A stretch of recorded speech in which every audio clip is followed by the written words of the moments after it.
Hola a todos y a todas, gracias por conectaros a esta charla online, presentación del libro Danny Trejo, Mi vida de crimen, redención y Hollywood, editado por Ediciones Camelot, una editorial asturiana, y que tenemos el gusto de presentar dentro de la programación online del festival, dentro de Aula FICX, que podéis disfrutar, como sabéis, en FICX TV. Vamos a charlar durante unos minutos con Danny Trejo, es uno de los actores más carismáticos de Hollywood de los últimos años, que comenzó trabajando en la industria como extra, en películas de televisión, en películas de cine también, y que luego ha ido labrándose una carrera que le ha llevado a protagonizar películas como Machete, en la que se convirtió en el primer héroe de acción chicano de la historia del cine estadounidense, y que ha pasado, bueno, pues por manos de algunos de los grandes cineastas de los últimos años, como puede ser Michael Mann, como puede ser Robert Rodríguez, como puede ser el propio Rob Zombie, entre muchos otros. Hablaremos de todo esto en esta charla con Danny Trejo, y queremos agradecer a Ediciones Camelot la posibilidad que nos han brindado de tener esta charla dentro de la 59 edición del FICX. Okay, let's start with the questions. Off we go. Okay, Mr. Trejo, thank you very much for having us, for your time. We are very happy to have you in this presentation of your book, Mi vida de crimen, redención y Hollywood, edited by Ediciones Camelot in Spain, and you write it with Donal Logue, who helped you with the process. And the first question is, how was for you to go back to all these memories of your youth? I mean, not talking just about your career of cinema, but just putting together all these kind of memories and going back to them and putting them into a book. How did you feel? Was it kind of a relief? Was it kind of, I don't know, maybe it was, I mean, can you tell us about the process? I think it was almost like when you have a stomach ache and you throw up. I think, you know, we're only as sick as our secrets. And you know, I've been out for a long time, and I've had secrets that I never told anybody. You know, like I never told anybody about my mom and dad. In fact, when me and Donal Logue wrote the book, we had about 5 or 6 chapters, and then I gave it to Maeve, my kid's mom. You know, and I've known her for 30 years. We haven't been together for 30, but I still support her. I still take care of her. I put her through law school, and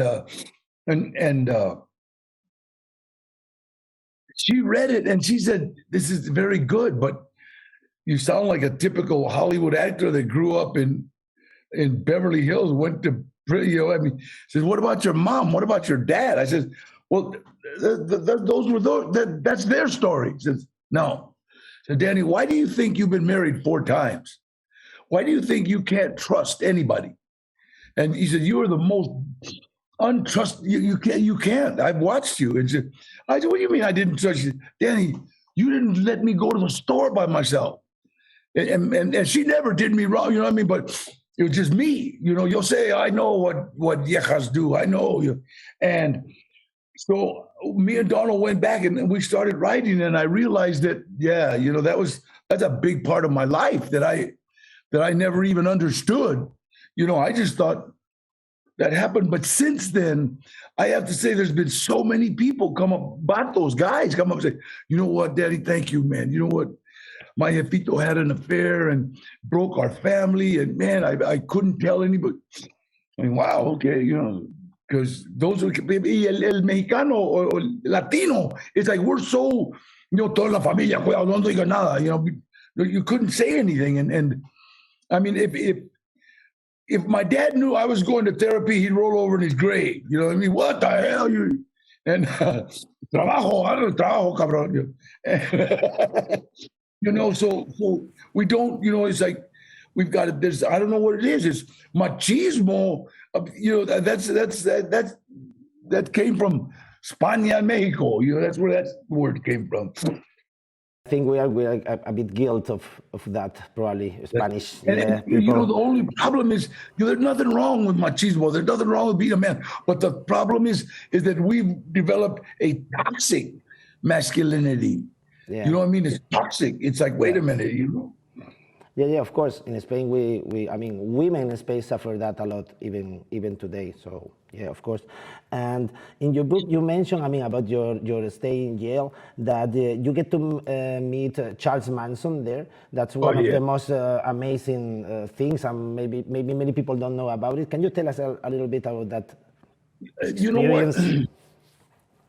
I don't think Charles Manson could have done what he did in any barrio, you know, like the barrio, I don't care if the barrio España, barrio de Germany, barrio de Los Angeles. You know, he was in San Francisco, all the hippies and all the, you know, peace, love, and porque I know the Chicanas that would have pimped him, you know what I mean, and would have taken all his money, you know, but he found some little runaway girls that were being used and being abused by the pimps up in San Francisco and stuff.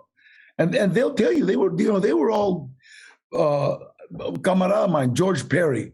He was there when all those little girls were in Haight-Ashbury and stuff. And because that's where they used to go to score. And he said, yeah, they were just, you know, all the pimps were just running them crazy. So when Charlie came and started, hey, I got a bus, let's go, and was, you know, giving them dope, he was the Messiah. Yeah. So, well, let's talk about cinema. I mean, a bit about your beginning. In the film Runaway Train by Andrei Konchalovsky, you were there going to be, I mean, when you went there, Eddie Bunker was there. Eddie Bunker was in our festival 23 years ago, I have to say, as a jury, yeah. I mean, I wasn't working there, but at that time I was too young, but he was here, and everybody in the team remembers him. And then thanks to the fact that you had been a boxer in jail, you got to have a better role. I mean, you wasn't an extra, but you became, I mean, you had this fight scene with Eric Roberts. Can you tell us about how did you came to that? When I walked on the set, they immediately asked me, hey, do you want to be in this movie? I said, what do I got to do? He said, do you want to be an extra? I said, extra what? I said, can you act like a convict? I said, yeah, you know, been doing that all my life. So then I saw Eddie Bunker. I'm looking at him. Yo conozco este cabrón. I know this guy. And we both look. And he goes, Trejo. You know, I said, Orale, Eddie, what's up? We started. He said, what are you doing here? I says, they're going to give me $50 for acting like a convict. And I said, we laughed because we've been doing that for free for years. I was in prison with Eddie Bunker. And Eddie Bunker was one of the most powerfulest men in the prison system. He was the captain's clerk. Now, the captain's clerk transfers people. He can transfer a police officer. All he's got to do is put that paper in front of the captain. Here, sign this. And then all of a sudden, a police officer he don't like is on night duty in the tower. You know, so wow. So everybody walked. We called him the brain because he was so damn smart. And he said, "What are you doing here, Danny? I'm gonna be an extra." And he says, "Are you still boxing?" Because he saw me win the lightweight and the welterweight title up in Quentin. He won money on me, and I go, "No, I'm 40 years old, Eddie. I train. You know, I'm still in good shape." He says, "You know what? We need to train. We need to teach somebody, one of the actors, how to box. And there's a lot of things he can fight." And I, "What's it pay?" And he says, $320 a day. I'm making $50 a day. And so I said, "Well, how bad you want this about to beat up, Holmes?" I thought he wanted me to beat somebody up, you know. I'd have done it for another $50. And he goes, "No, you got to be careful, Danny. This actor's real high strung. Chanza que te tira un chingazo." You know, I said, "That's all right with me, man. For $320, give him a stick." You know what I mean? I've been beat up for free. And I started training Eric Roberts how to box for the movie Runaway Train. And Eric me tenía miedo. He was scared of me. And but he loved my tattoos and he loved the way I looked. And all he wanted to hear about was prison. And Andrei Konchalovsky is very, very intelligent. He's a Russian aristocrat, a real calladito. He never raises his voice, you know. And he comes over and he says, "You be in movie. You fight Eric in movie. And Danny, you be my friend." Well, if you have a prison background, you don't like to hear people say, "You be my friend," you know, because what does that mean? You know what I mean? And then he leans over and he kisses me on one cheek, kisses me on the other cheek, and walks away. I told Eddie, look, I'm going to train the kid for 320, pero si voy a empezando ese viejo, I want more money. You know, and he goes, no, he's European. I didn't know que de qué es. You know? I just thought mafiosos do. And it was funny because I got a SAG card. When I found out what that man did for me, I'd have washed his back. You know, I mean, it was unbelievable because all of a sudden, from that day, I went from, hey, you, extra, to Mr. Trejo, would you like, all of a sudden, wow.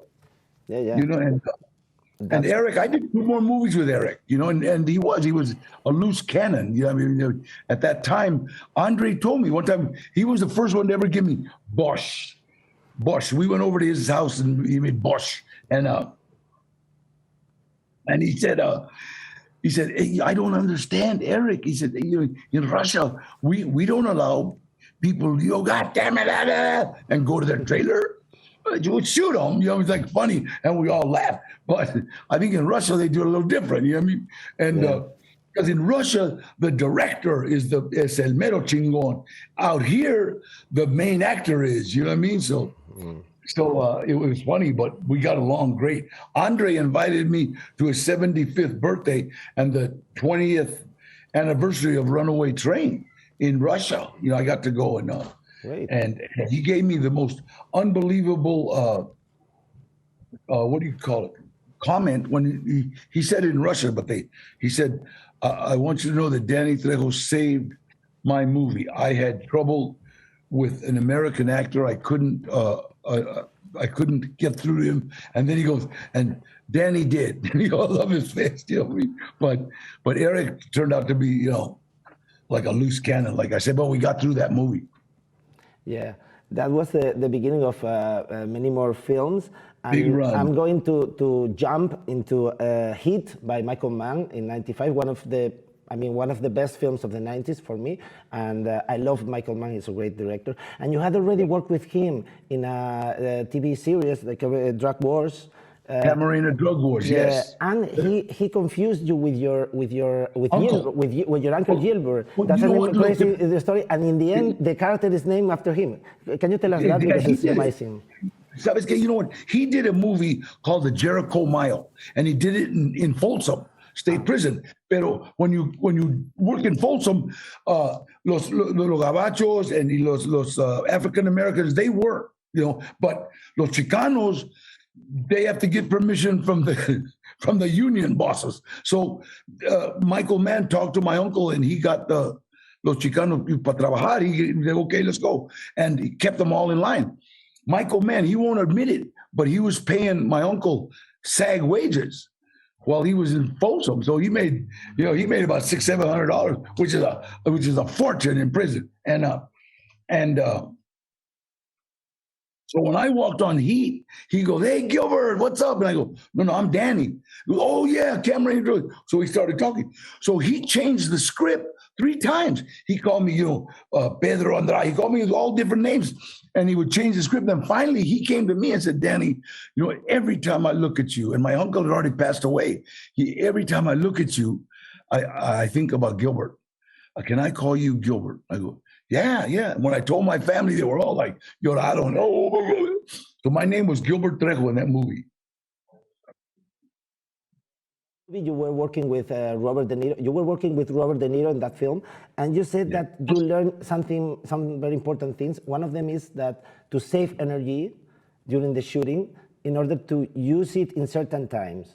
Exactly. Can you tell us a little bit about what you learned from him? Because it was, you know what? You know, actors that stay in character all the time, it's like they're wasting energy. This is my thought only. You know what I mean?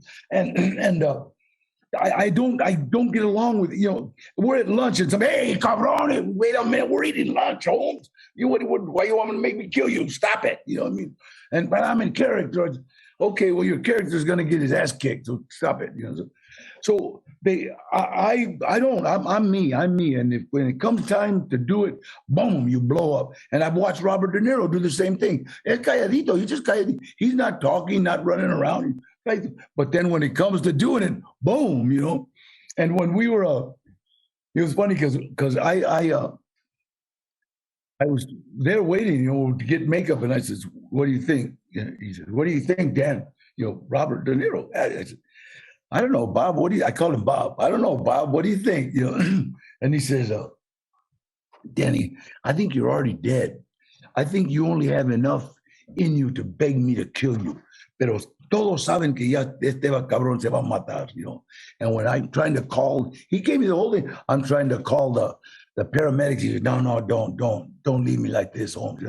And so the most unbelievable scene of the 90s, that's what they voted, the best death scene of the 90s, It is. My daughter, you know what's funny? My daughter and my jefita, they're the only two, they couldn't watch that. They watched me die everywhere there is to die. And I asked my daughter, "But Mia, what's wrong?" I did the same way. "Daddy, I know you live that way. I know that's the way you were supposed to die. And by the grace of God," and it's like, wow, so she could never watch me. She never watched that death scene. She loves the movie. Yeah, like the ending is the way that things could have ended up for you if you hadn't, find another way in life. And before working in films, you were working as an extra on TV, and then you started working in other very popular shows like Baywatch, and then in Breaking Bad, which is an amazing, incredible, Tortuga. one of the best. Yeah, Tortuga is one. It's a great show. What do you remember for that show, for shooting Breaking Bad, and if you prefer shooting TV or cinema? It's two questions. TV's a lot faster. TV's okay, let's go. TV's a lot faster. So I kind of like movies. I really love doing film, you know what I mean? But there's nothing wrong with a TV series, okay? But when I was doing Tortuga, we did the explosion part first. I only had one time on that. But the scene that I did where the blows up the head and stuff got so much attention. That was one of their best episodes. They called us back to do the prologue, right? And when I was in England, I was doing a Comic-Con, and there was three guys. They brought in this tortuga, like this big, a great big tortoise, and they said, "Danny, would you sign our tortoise?" And I go, "Yeah." And the tortoise just came. So I put "Hola DEA." Tortuga, they loved it, man. Everybody made the papers, but I'm just tortoise was this big. Yeah, it's a great show. And you also talk in your book about your friendship with Dennis Hopper. And what can you tell us about? Because you made a film together called Double Crossed. Please tell us a little bit about. How was your relationship with him? You know what? I met Dennis in a Cocaine's Anonymous meeting, and Connie and oh God, two girls brought him, and they wanted him to meet me. I was speaking there, Connie and Monica, and they brought him. They were friends of his, and I spoke, and after I finished talking, Dennis came up and said, "You can stay clean. Anybody can. Will you be my sponsor?" "Yeah, sure." And I, it just, yeah. And then, but Dennis is a guy that'll show up your house and say, let's go to a basketball game. He loved basketball. And we go to a Clippers game. And that was when the Clippers only had like 30 fans, but he's a fan, Things changed afterwards for the Clippers. So more recently. He's a really fortunately, yeah. And Dennis, it's funny. He walks real fast, so people won't stop him. And I slow down, Dennis. And I don't. I don't care if people stop me or not. But we had a lot of fun together, me and Dennis. And let's go now for your relationship with Robert Rodriguez, of course. You met him in the casting for Desperado, for the film Desperado with Antonio Banderas. And you say in the book that while shooting, he saw you shooting a scene and said, okay, I think this guy could be the could be an action hero sometime. And I mean, how was it because you discovered also that you were relatives, but afterwards. So this is a very curious story too. When I walked into Robert's office, he had an office in Venice. I walked in his casting office, and he said, "You remind me of the bad guys in my high school." And I said, "I am the bad guys in your high school." And he gave me a knife, right? And we talked about La Colonia and because when I got sent to Texas when I was 13 years old, I had to, because I got in trouble in Los Angeles. They kicked me out of LA and I went to San Antonio, Texas. And immediately I went to La Colonia or Del Barrio, and we talked about it and stuff. And he was straight Texan. And then when we were on the set of Desperado in Acuña, Mexico, my family came down from San Antonio because that's where they're all from. And my uncle Rudy said, "Hey, who's that?" I said, "It's Robert Rodriguez. That's the director." And my uncle, not knowing protocol, he goes, "Hey, Robert." But Robert, being an older Mexicano, he knows it's the old guy calling me. He walks over and they start talking. And my uncle, "Hey, say hello to your primo." And so we found out we were second cousin. And I said, "Okay, Robert, let's switch this movie around. Give me a bigger role." And so, but we started becoming very, very good friends besides being cousins. And Antonio Banderas wasn't really known. Nobody knew him here. And me, I walk around without a shirt and it's hot. And people were asking me for autographs. And Robert says, "Damn, people think you're the star of the movie." I said, "You mean I'm not? I thought I was." And we laughed, but we had a lot of fun doing that movie. Then that one. And that's when he told me about Machete. He says, "You know what, Danny, you can be an action hero. I got this idea of Machete, Ex Federale." He told me the whole story right there. And I let's do it. So we didn't do it. When we did Spy Kids, he said, "Let's call this guy Uncle Machete." You know what I mean? And then that's the first role of Machete in Spy Kids, and then you became like a family, also a family icon worldwide. Yes. I mean, not just in the action films and crime films, but I have heard. Look, mommy, the man from Spy Kids in 50 different languages. Yeah. You kids, Robert Rodriguez, to this day, I still have 5, 6-year-old kids saying, "Look, it's Uncle Machete." They're still watching that. And then Robert did Grindhouse, and they needed fake trailers for the 70s. So he made a trailer of Machete. When we came out of the theater from Grindhouse, everybody's, "Hey, you got to do Machete. When is Machete coming out?" You know what I mean? And if you notice, Robert put everything in the trailer in the movie. Yeah. I was one of the people who saw Greenhouse and thought, I want to see the Machete film done. I mean, that's great. That's great. And then we saw it. But before talking about Machete, I would like to talk about From Dusk Till Dawn. It's one of my favorite films by Robert, and it's a great film. And I always think that shooting had to be funny. I don't know if it was not that fun, maybe, but you have the feeling watching the films that everybody was having a lot of fun, because I have a lot of fun watching it. Yeah. I got to tell you something. One of the things about Robert movies, on his set, it's like a picnic. I mean, there's serious work going on, but everybody's happy. It's not like nadie tiene attitude. It's too much fun. And we did when we did. I already knew Selma, who's unbelievable. People do not understand that. That lady is so beautiful in and out.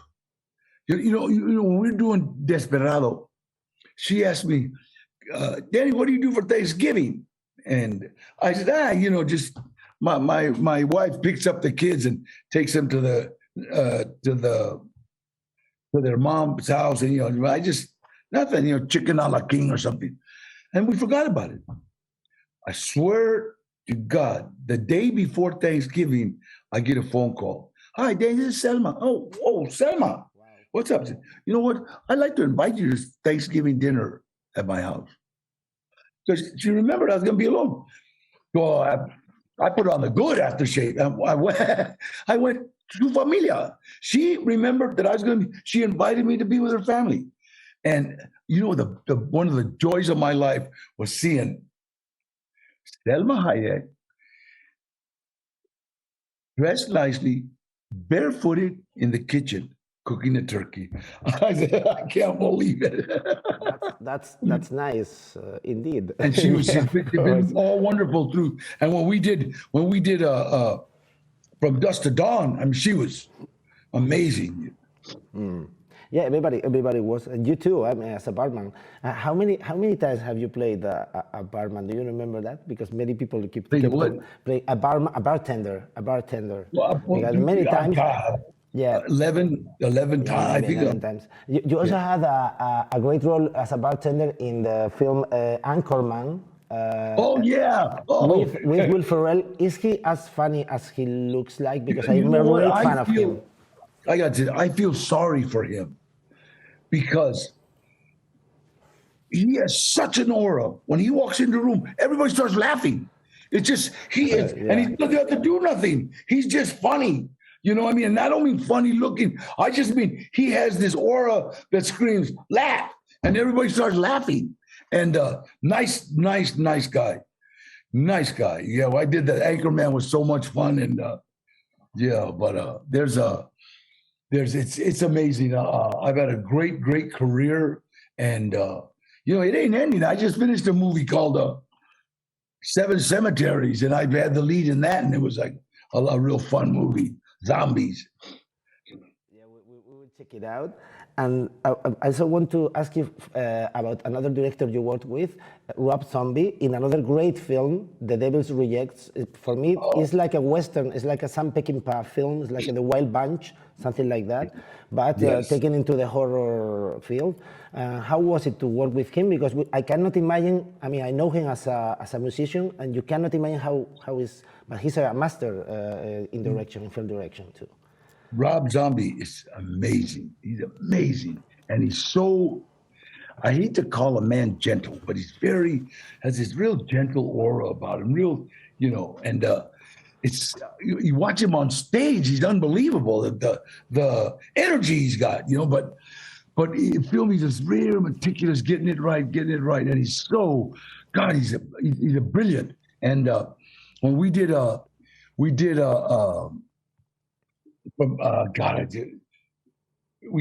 that. God, I just blew the name.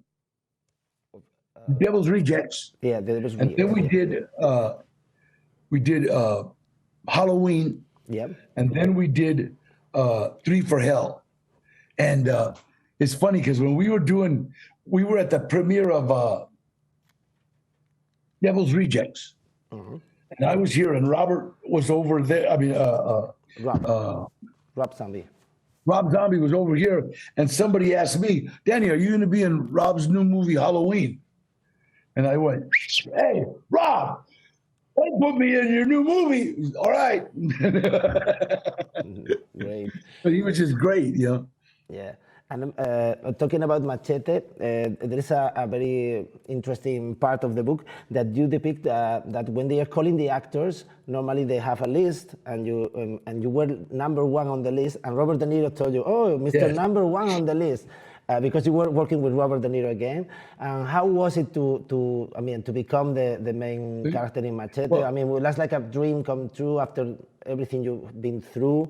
So, I mean, it's like it's a great film, and really, we love it. You know, it's real hard to call yourself the lead when Robert De Niro is in a movie. I mean, come on, let's be serious, okay? When he signed on, everybody else signed on. You know what I mean? And Robert, when I seen him, I looked at him and he goes, "Hey, you number one, you number one." And I was starstruck again. I just said, can I get you some coffee, Mr. De Niro? And he like laughed. He said, no, you're number one.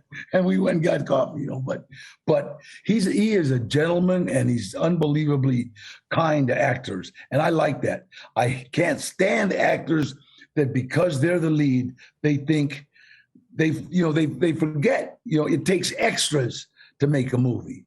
It takes lighting to make a movie. There's no I in team, and it has to be a team. Now there'll be actors that say, yeah, but there's a me. And and you're an idiot. Mm-hmm. And I want to ask you about the project of Machete Kills in Space, because like with the trailer, everybody's expecting that film. So I don't know if there is any chance for that to happen. You know what? I want you to tell your whole audience from España to email Robert Rodriguez and tell him, let's do Machete in Space. Yeah. We really want to see that film made. I'm going for the last two questions. One is that throughout the book, you depict your struggle to make your way in the film industry, and you're being typecast in two ways, like an ex-convict and also in because of your Mexican roots. Do you think that things have improved or are still the same in terms of typecasting in the industry now? Well, you know what? Let me say this. I honestly believe that everybody is typecast. Leonardo DiCaprio, he's typecast as the leading man. All right, that's the way he is. Robert De Niro, leading man. Danny Trejo, you know what? I played the leading man. I played the bad guy. I played the guy. I'm more versatile. See, I can work all the time. And so typecasting is not bad. Typecasting is only bad if you don't like it. And I take this as my job, the same as a house painter. All right, the same as a mechanic. All right, the same as a gardener. Same thing. It's the same thing.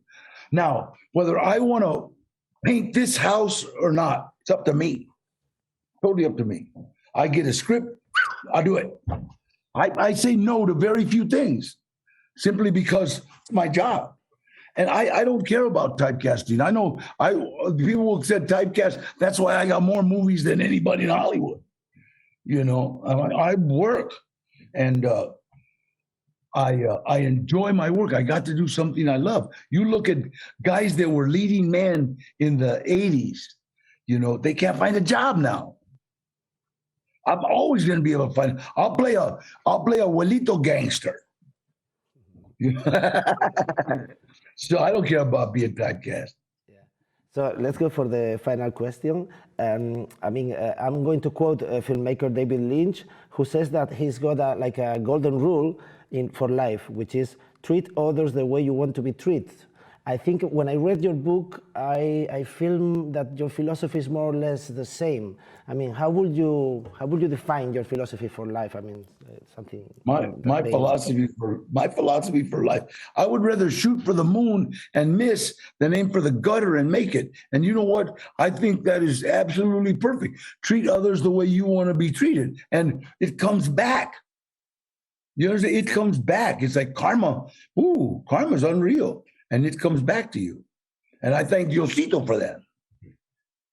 And I don't know if you have plans for writing another book or something, or you're still going to focus on films? Maybe the second part of the memos? 1,000 pages.